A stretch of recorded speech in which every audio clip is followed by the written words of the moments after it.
Hi everyone, welcome back to my channel. Welcome if you're new here. Now today this is a little bit different for us because if you're not new and you're already subscribed, you'll know that I mainly make stop motion videos for The Sims 4. I don't tend to do speed builds, but I thought why not just record myself while I'm building this, and then I can change it into a speed build, and I'll also make a stop motion out of this build as well. So I thought you might just kind of like to see me decorating it in real time, because I know in stop motion it looks like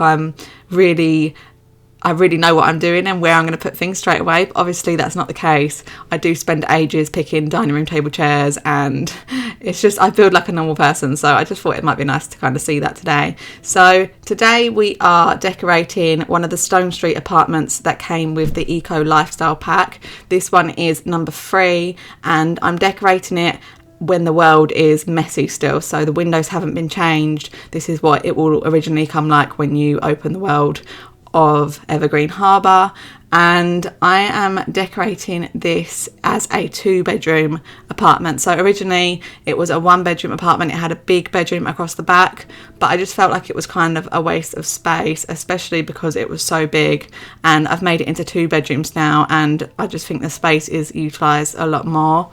So if you know me, you know that I tend to stick to neutrals, and I get told about this so much, especially on TikTok. But again, I have stuck to neutrals with this place just because I feel like it really suits it. We've got a lot of eco lifestyle items that kind of come in the swatches that would suit this. So I stuck to kind of like beiges and creams, and I think I put like little bits of green in here and there. And I added a lot of plants just because of it being eco lifestyle. I thought it kind of fit with it very well. So this sofa I've used here is from the Luxe Kit, and I've pushed it together to make it into a corner sofa. So this is still completely functional, and you can see in the corner it's kind of like glitching a little bit, so I come back at the end of the video and I add some cushions across that so you can't really see it as much, and it's still completely functional. Your Sims can nap on it, they can sit on it, they can snuggle, they can do all the normal stuff on it. They just won't really sit in the corner part of it unless you scooch them over, and then their legs are going to be inside the sofa, so you probably won't want to do that.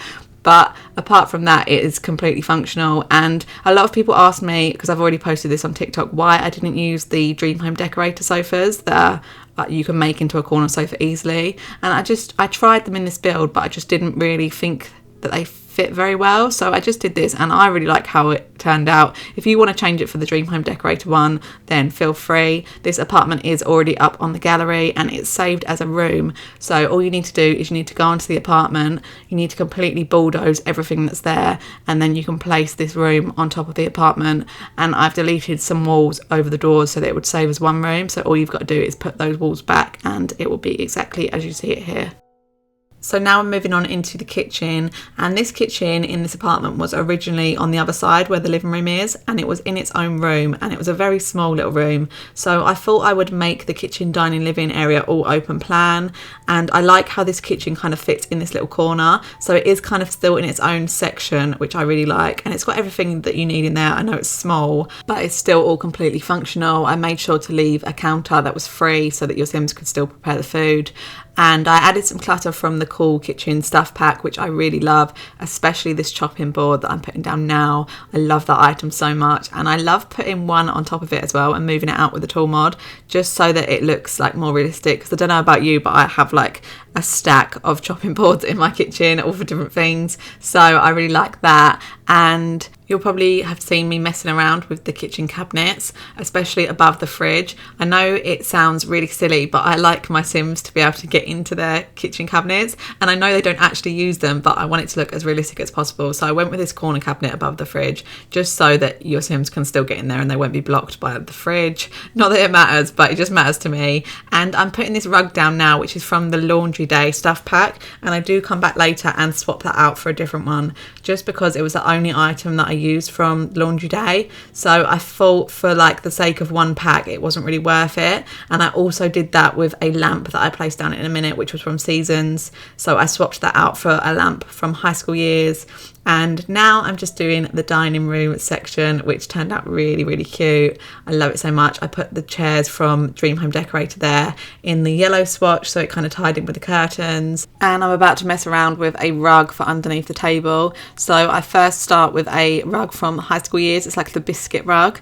And I decided that I wasn't really keen on that. So I ended up going with a base game rug, which was circular. And that's the rug that I swapped out for that laundry day one in the kitchen. So it ties in really nicely there together. So I think we're pretty much done with this living space now, and we're about to move on into the bathroom. So I built this apartment just after we got the new bathroom clutter kit. So I was so excited to be able to use all the bathroom clutter. And obviously I didn't use like all the messy stuff just because I didn't really think it fit very well with this apartment. So I didn't like use the messy towels or like the squeezed out toothpaste or anything like that, and I definitely didn't use the dentures.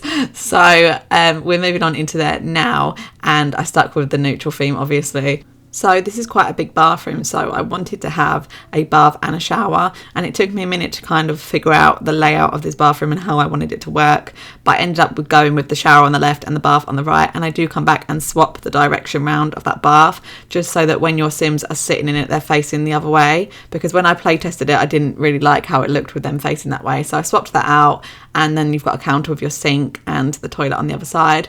So now I'm about to go in and start cluttering up with the new bathroom clutter kit, and I was so excited to find the light switch, so I did go back and add that into every single room. And I'm really happy that we've now got a light switch in base game, because I was a little bit worried that for my more limited pack builds I would be tempted to use the bathroom clutter kit just because of the light switch. So now I know I can do base game builds with light switches in them, which I find really exciting. And I know that sounds a bit sad, but I just love the fact that we've got light switches now. I would have preferred if they were functional and your Sims would use them, but it is what it is. I definitely feel like the kits that are being released are more aimed towards builders instead of like gameplay, just because none of the items are ever really functional. So apart from Bust the Dust kit, which I actually haven't bought just because when it first came out there were so many problems with it like being glitchy, so I never really got it. I don't know whether I should get it now. What do you think? Have any of you got it? Would you recommend? I also don't tend to buy the CAS kits just because I don't really spend a lot of time in CAS. I tend to just kind of randomise a sim and then just kind of add things that I like to them. Unless I am making like a Generations family, and then I will spend a lot of time on features and things like that just because I want it to be nice. But I mean, as for like clothes and stuff, I'm not really that fussed about having new stuff just because I can make outfits that I like with the items I've already got. I've got most of the packs and most of the game packs and the stuff packs and things like that, so I have a lot of options. I haven't got Star Wars, but we won't really go into that. But now we're moving on into the bedrooms, and as I said, I changed this one bedroom into 2 bedrooms, and the Sims I kind of decorated this apartment for were like 2 roommates, but there's 2 double beds, so I mean you've got a lot of options. You could have 4 Sims living here, you could have 1 Sim and then get a roommate, or you could have 2 Sims, or there's so many options for this apartment, so it's definitely not limited. And here I am making a wardrobe, and I've used these wall items from Decor to the Max kit, and I've kind of made them look like they're like sliding doors, and when I do my stop motion video I will make them slide across and then slide back. I don't know if you've seen me do that before in some of my other builds, but I just really like the way it looks. Obviously that they're not functional at all in game, but your Sim can still get into the wardrobe and try on outfits and change their clothes and things like that. I have play tested this whole apartment. So I decorate these bedrooms quite neutrally again. You're probably sick of me saying the word neutral, but I haven't kind of made these bedrooms for like a specific Sim. So I haven't made one room for like a painter, one room for a musician. I kind of left it very like generic, just so that you could add whatever skill items that you need. I did add a computer in this room just because I feel like computers are kind of essential in the Sims. There's just so much that you can do from them. It really annoys me when I don't add a computer and then I come around to playing and I'm like, oh, how am I supposed to do this now because there's no computer? But anyway, I quickly want to talk to you about my channel and why I'm kind of moving on to do some speed builds. I am still going to be doing my stop motion videos. I'm just going to kind of add a speed build in here and there just because I am taking a long time to get my stop motion builds out. I don't know if any of you have ever made a stop motion build before, but you'll know that they take a lot of time and a lot of effort, and I'm kind of averaging now at about 1 build every 2 weeks, and I kind of want to be putting more content out there and focusing on other things as well, just so I kind of don't get bored of making stop motion videos as well, because sometimes it can be a bit repetitive. And I figured that I'm building these apartments and houses anyway, so I may as well film myself doing it. Like, I'm not adding anything extra onto my workload really. I'm just kind of adding another source of content from the stuff that I'm already creating. Does that make sense? So yeah, if you're only really interested in stop motion builds, I'm assuming quite a lot of you probably are, just because that is obviously the main focus of my channel, and that's probably why you would have subscribed in the first place. I will still be doing stop motion builds, and I will still be doing them out of every single build that I make. So there will still be stop motion content every 2 weeks roughly. So yeah, if you're not interested in these speed builds, then don't worry, because there will still be stop motions. But now we're on to the second bedroom, and I just said about not adding to my workload, but I did actually add to it here, because for some reason I didn't record myself filming this. I must have turned my recording off when I got to this bedroom somehow, so I had to kind of go back and add all of my items into the home inventory, and then I kind of rebuilt it just on camera just so you can see. So I already knew where everything was going, so building here might look a little bit more kind of structured and like I know what I'm doing, but obviously originally it probably took me a lot longer to figure out how I was going to place items. But yeah, add this little TV section opposite the bed so your sim can relax on the bed and watch TV. And obviously it's the same in this bedroom. It's all kind of generic, and there's nothing really that would stand out and make it seem like it's for a specific sim.